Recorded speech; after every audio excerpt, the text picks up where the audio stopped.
ஒருவர் சோம்பி கிடந்தாலும் சரி, அளவுக்கு மீறி ஆர்வம் கொண்டவராயினும் சரி, அவர் உண்மையான ஆன்மீக வாழ்வு வாழ முடியாது. வாழ்வு என்பது ஒரு கணம் அன்று, ஒவ்வொரு கணமாய் வாழ வேண்டும்.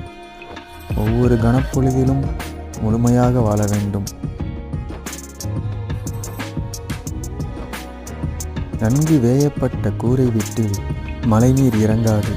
அதுபோல நன்னெறியை பின்பற்றும் மனதில் தீய ஆசைகள் புகுவதில்லை.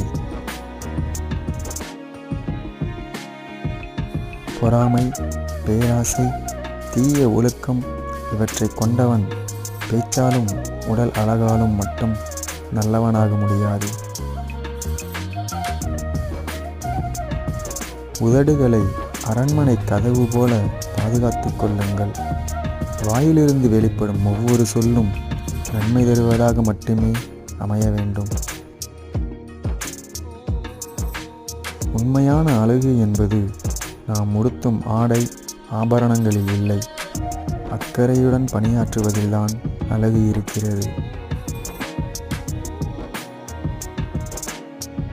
தெய்வத்தின் கணக்கு புத்தகத்தில் நம் செயல்கள் மட்டுமே குறிக்கப்படுகின்றன.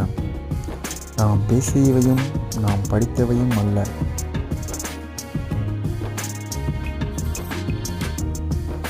வாழ்நாள் முழுவதும் பழகி வந்த பழக்கத்தை நொடியில் விட்டுவிட முடியாது. விவேகத்தால் எதையும் சாதிக்கலாம்.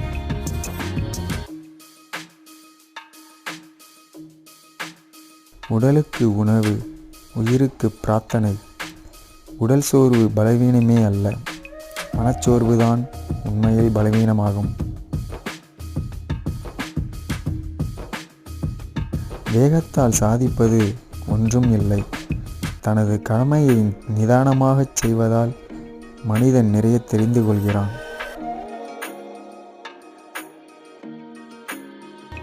நம்ம சேனலுக்கு இப்போ தான் ஃபஸ்ட் டைம் வரீங்கன்னா சேனலை சப்ஸ்கிரைப் பண்ணிக்கோங்க, லைக் பண்ணிக்கோங்க, ஷேர் பண்ணிக்கோங்க, பெல் ஐக்கான் அப்படியே கிளிக் பண்ணிக்கோங்க.